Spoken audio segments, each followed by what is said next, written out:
observing National Domestic Violence Month all month long. This is a very special episode for season 4. In fact, it is our 82nd episode, and I'm delighted to feature an expert on domestic violence. She is a new and fresh voice, but she's seasoned because she has worked through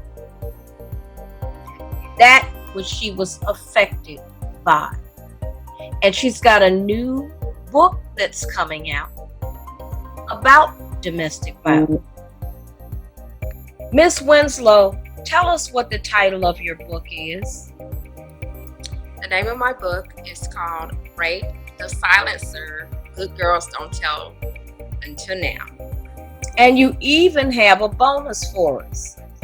You were thoughtful enough not just to tell your story, but you're releasing 2 books together. What's the second publication? It's called Work the Book, Tracy. What is that? Is this going to be another part to your story, like a part 2? Or you tell us, what kind of publication is that? Well, it's going to be a companion to the book. Okay. Is what it's going to be. Once you read the book, it's going to allow you to, for some people, they have that moment of, I read the book and now I need more because I need to understand that what she has gone through, I may need to work through that. Oh, yes. And so now I need to have a little bit of more of a healing process, and I need a companion to go with that. And so now I have a work the book to allow myself to go through that. And I have some quotes. I have a 30-day journal. You can just go through it and you allow yourself to just be in a quiet place where you can just unwind and just talk to yourself. I have quotes just to unleash what you want to, and just be to yourself and only to yourself about what you want to share in this book, Work the Book. Okay, now that sounds like something that I can only naturally or effortlessly assume is something that helped you heal. Absolutely, Tracy. Okay, so you've written this book called Rape the Silencer, Good Girls Don't Tell Until Now. That's a powerful title. I think it's something that makes you pay attention. It's kind of, to me, it's got a heat in it. It's got a violence in it, but almost in reverse. What do you mean by rape the silencer? I wanted to put my predator on notice that I will no longer be silent about what I went through and faced. My God. We had you on one of our segments last week, the Let's Talk on Tuesday segment, which is where we take about 15 minutes to open up our caller lines and have people interact with our featured guests. And thank you for coming on and sharing a little bit. But for those who are just meeting by ear or by sight, emerging author Valessa Winslow today, I want to just get you reintroduced to this story, her story of how she put this thing together. And the book is coming out late this month. Is that correct? Correct, late this month. And so you have a new, you have an upcoming launch. We'll tell you all a little bit about how you can sign up to make sure you don't miss any updates or breaking news related to her book launch and how you can get it, because I'm sure you're going to want to get it. But with only 15 minutes in last week's episode, season 4, episode 81, afterwards you shared with me that you had more to say, and it was just really welling up in you at the time. And this particular feature is that opportunity for you to share your thoughts and your strong feelings, especially coming from a place that you share in your story.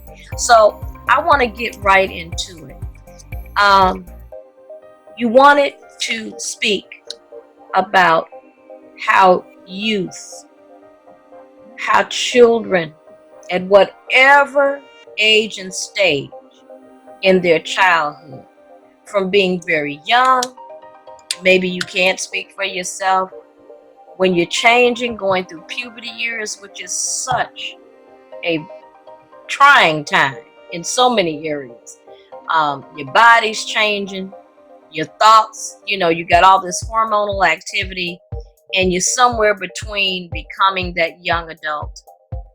Why was it so important for you to share when we're talking about during National Domestic Violence Awareness Month?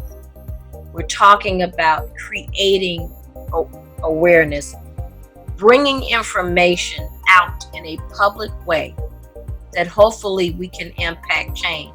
Why is it important to include or have conversations that can create change for our vulnerable younger population? That's a great question, Trace, and I'm glad you asked me that question, because that's where it really began for me. And it's when a lot of those terrible things that happened in my life. And I thought it was very important that I share that. And I didn't get that opportunity. And now I'm thankful that you allowed me to share that. And that's why I want to share that. And I'm a little bit emotional and touched right now. Oh, understandably. Because they need a voice, and they need absolutely to know about this. And it needs to be shared today. And I'm thankful you allowing us to share this right now. Thank you. So let's go to your book, Rape the Silencer. And for those viewing, I just want to hold it up, flash it for you. This is a provocative cover, but what's in it, you have to read it for yourself. I get somewhere into 20 pages of reading, and you shared that you're about junior high school age and a shy natured young lady. How many of us are extroverted, in our childhood? I don't know. I want to say we all have our charismas, and innocence is a beautiful thing, isn't it? Or can you relate? Yes. So when you have it, you're not really mindful all the time of, because your family, you can be open, you don't have to be shy with family, but it's when you start to become more social, sometimes you can be more, a little reserved. So I want to say, you say you were shy and you were kind of really into your schoolwork, but you had an encounter that was, I would say, a little bit unsettling for you and uneasy for you. And probably the word that I would use is an indicator that there can be some danger here. You want to talk a little bit about that part of the book as it relates to how important it is for you to share a message for our youth to prevent, hopefully. Yes, it's one of my science teachers that had mentioned, "How are you doing today?" And then he said, and he gave me a certain look as he leered at me.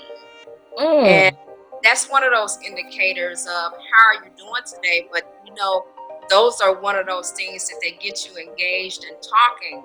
But the ultimate conversation is going to go into more of a dialogue. How are you doing?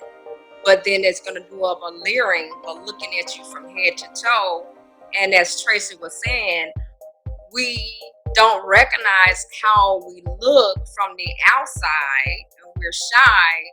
But what they looking at us as a form of a predator, looking at us, and before you into talking a conversation of things that they're thinking on their inside of their head about what they really think of us. And we're so shy as in an introvert, and we don't know how to deal with those things. And so they conversation about certain things. So how did you handle it? Did you feel like you knew what to do from that first uncomfortable situation? Or did you not know?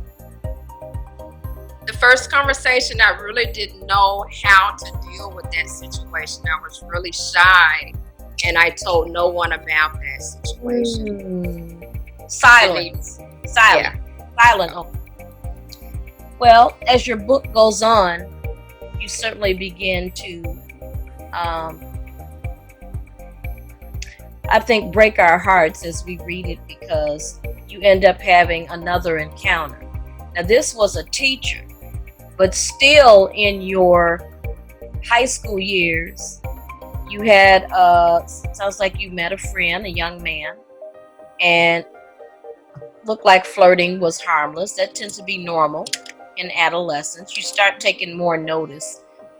When you're going through puberty, prior to puberty, you could care less about the opposite sex, but then again, now you're in that more social kind of education, and everybody's changing physically and what have you. So you get attracted, you start flirting and learning these dating dynamics.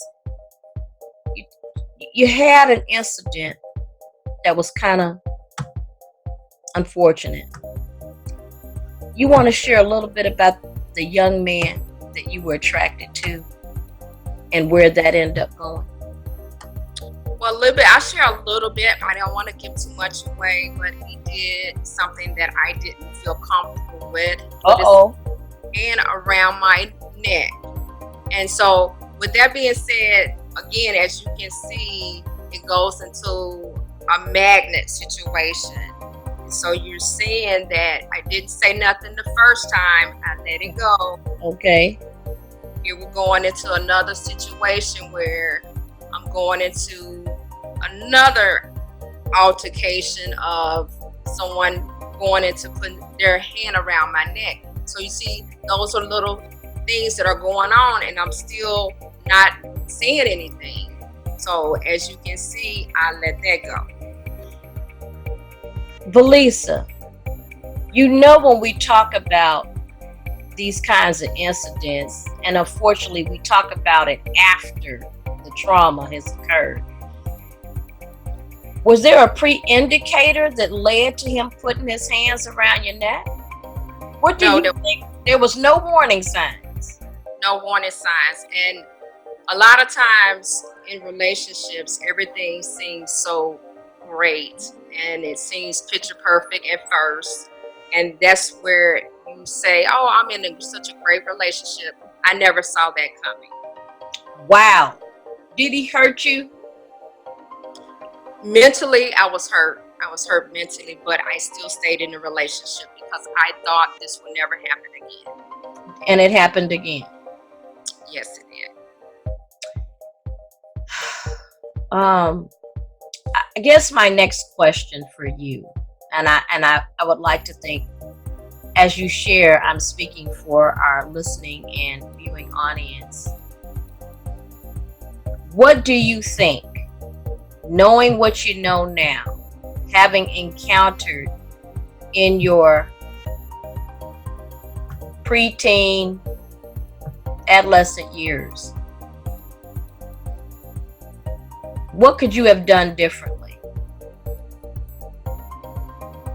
Well, I think I should have at the time recognized that this was not normal behavior. And I should have told my mother about this situation.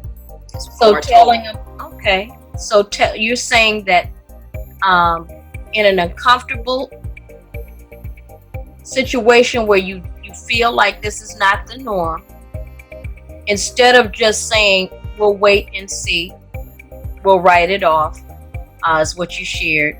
I won't say anything about it. So the first thing I think you're saying is you would have let a parent know for sure. Yes. Ask you another question. How important is it to know that whoever you share it with will stand up for you? That's very important as well. You have to make sure that they're going to be your confidant. And also, what I also realize is that the person that you're sharing that with, they need to make sure that they're not going through something as well. That's an excellent point.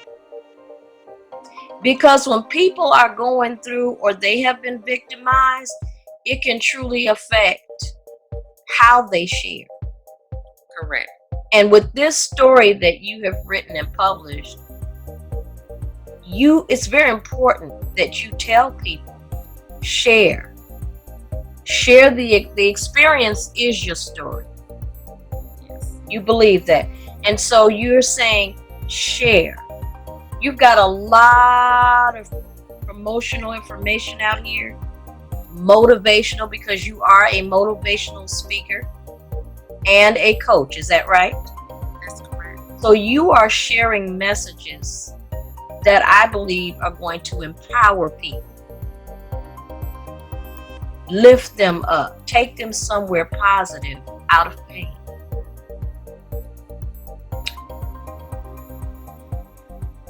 Who can adolescents and young people who we're talking about today, Domestic Violence Awareness Month, who can they go to, let's say, at a school? If it's happening at home, let's just say, and there's someone at home or a parent that's being victimized by domestic violence, and we talking about in all its forms, mental, emotional, physical, sexual. And let's say there is not, you first say, can I go to a parent? Because I am still under their authority and their responsibility. If they can't responsibly, for whatever reason, they may be impacted adversely, who can I go to next? So you know that you're in school. You're in an age where you've got to receive some kind of mandatory schooling. Who can they go to at school, Ms. Winslow? They have counselors at the schools that they can go to. They have counselors that are designed to help them with all those needs. Yeah, they do. They have those at schools. Is that something that you had during your adolescent years, a counselor you could go to? During that time and era, no, I did not have that. I did not have those resources available to me. And I know what you mean, because I believe we share the same generational history, and I can tell you for sure, I knew we didn't have it at mine. The favor we had was we had a strong leadership model. We had a woman as a principal at our high school, and she did not play.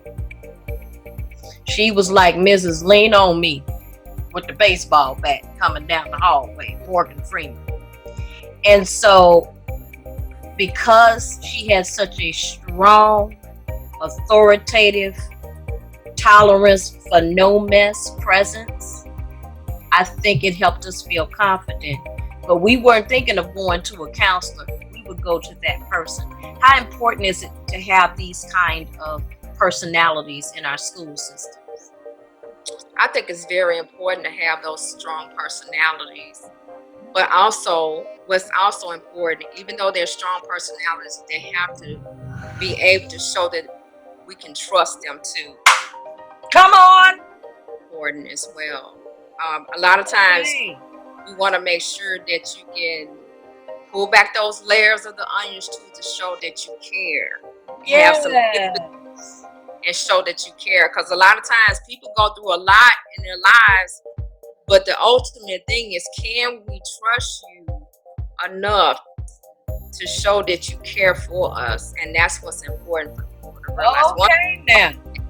Once they know that, Okay. then they'll be able to talk to you and realize that, because that's important too.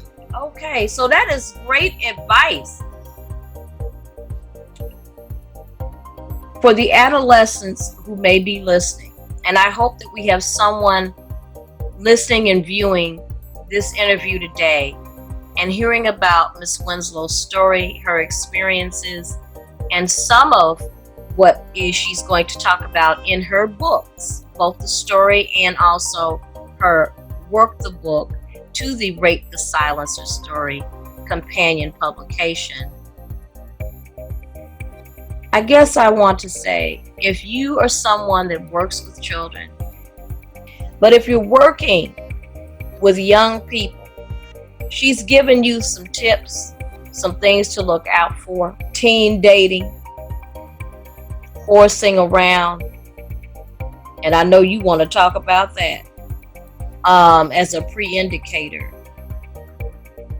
What do we need to have available in our communities if we can't go? There's only so many places a child can go. Home, school. What can we do in the community? I think that we're doing a great job at this point getting the message out.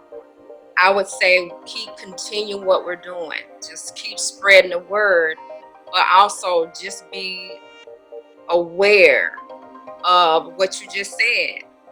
Don't take things for granted of the small stuff about horsing around, as we just said. And I like to just re-emphasize that. Be aware that horsing around, our small indicators, can lead into domestic violence. How so? Give us an example. How so? Meaning that if you're horsing around with your boyfriend or girlfriend, and y'all, as we used to say back in the day, play fighting. You horsing around, play fighting. Just so you're aware, that can go into eventually domestic violence, meaning that you're play fighting, but if you have a situation that you are having an argument, you can eventually recall that play fighting, and then you have an altercation, and then you can end up fighting. Because oh my goodness. You eventually role playing, remember role playing, but now you're actually acting out the role playing physically. And then you get hurt. And then you're getting hurt, which can lead to bruises, which can lead to mental damage, which can lead to physical damage. So those things are indications that you should be mindful of. It's not cute when you are horse playing. We say that horse playing at school, do not horseplay, but look at horse playing now even more in detail of domestic violence now. So that's what I want to just use that as a key example to understand that this is so important to shed light on. And what do you think is an appropriate behavior for our young ladies and our young men in the adolescent years? Because I know that hormones get really, really strong. I know that the attraction magnet can be very, very strong. I was looking at an episode one day from Steve Harvey's show, Family Feud, that he hosts. And one of the questions that was asked was, or what they say, name a directive. They said, name a popular age where you first fall in love. And sure enough, the most popular age the survey said was around 15. You can see that? I can see that. And I think if we know this as a public, as parents, as community people, as leaders and business owners, how you said it's important that people know we care? I want to ping up what you said. It's important that people know we care, because if that's a popular age where you start having strong feelings about someone, and in an attractive way, where it can be a romantic kind of thing. I used to call them crushes, or somebody that made your heart throb. The feelings that you had and your attraction and your magnet was really strong. It's important that we don't belittle it. I think those feelings are real. But how important is it to bring education with those strong feelings so that we can practice self-management as we build these relationships? It's not wrong when you feel what you feel. Is it a wrong feeling to be attracted to someone? It's not a wrong feeling to be attracted to someone. It's not going to go away with a person being affectionate towards someone. It's just to be aware of the way you handle yourself. Yeah, that's the most important thing. That's what I'm talking about. Of the way you present yourself to a young man and to a young woman, and know that handle yourself in an appropriate manner, and know that what you're doing is the ultimate thing is do not cause harm to each person. Okay. So great, I've got that answer. Rate the silencer. Good girls. If you believe not is supposed to tell, Valessa Winslow is telling now, and she's issuing a clarion call for you to tell. And she's got a companion book on the way, so that on launch day that's nearing, you can get them both. You can get to work. You can work that book. Winslow, where can we connect with you? ValessaWinslow.com. All right. You're available to speak? I am available to speak. I'm going to be speaking on the October 14th, as a matter of fact. All right. That's at the end of this week. Where are you going? Where can we meet you? I am going to not say the location, but someone has graciously asked me to come out and speak about bullying. So yes, I'm looking forward to speaking about bullying. For those of you all that may not know it, I'm privy to have a little bit more knowledge about what Miss Winslow is doing as her publicist, and we're proud to showcase her here on the Speak Into the Podlight PR radio show. If you would like to visit Beneficience.com, just type Valessa Winslow in the search engine. There are press releases, there are breaking news updates that will have links that will get you to where you need to go to sign up for her updates. We have a bit.ly link out, matter of fact, today, and I'm going to include it. If you are listening to this broadcast by way of blogtalkradio.com /Speaking to the Podlight, click on that bit.ly link that says sign up for her updates for her upcoming books launch later this October. We're getting closer to the day by day, and we're going to be turning up the volume on these conversations. It's safe to say you're not about to stop talking soon. Is that right? That's correct. Hey, now. So please support author Valessa Winslow. It can't be easy to share the intimate details that you share about what happened to you. It cannot. See that? Listen to that breath. It can't. It can't. And I love, and in fact, what you've started, like you said, you can't help if you don't get the messages of how to be helped out here. So I applaud you for being a responsible business socially by having a public relations campaign that will constantly and consistently let viewers. She talked about trust. I'm going to close out this program, but I have to say this. You have to have trust even with the people who are marketing to you. You have to build a relationship. You have to feel like they share your opinions, your values, and that creates a relationship. And once you establish the relationship, you know what they're going to bring you is going to be just for you. Like she said, well, what I have may not be for everybody, but I can almost put money on it. And I'm not a heavy gambler. You know, I'll do some bingo now. So I'll put some money on the fact that maybe, no, not maybe, 1 out of 3 of you listening and viewing needs this. Don't they need it? Hey now. Uh-oh. She said, hey now. So, hey now, go visit Beneficience.com today. Type in Valessa Winslow. If you're listening today, she's headlining at this particular moment.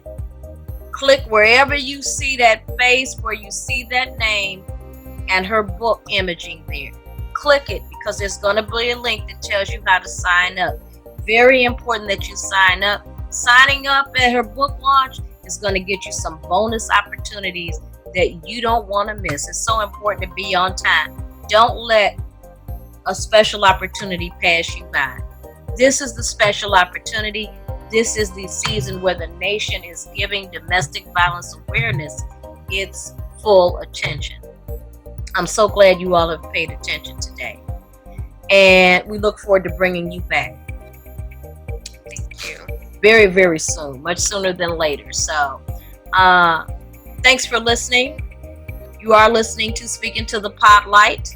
This is a media-philic showcase for our extraordinary guests to tell you about their best that they're doing and doing with you, the target audience, in mind.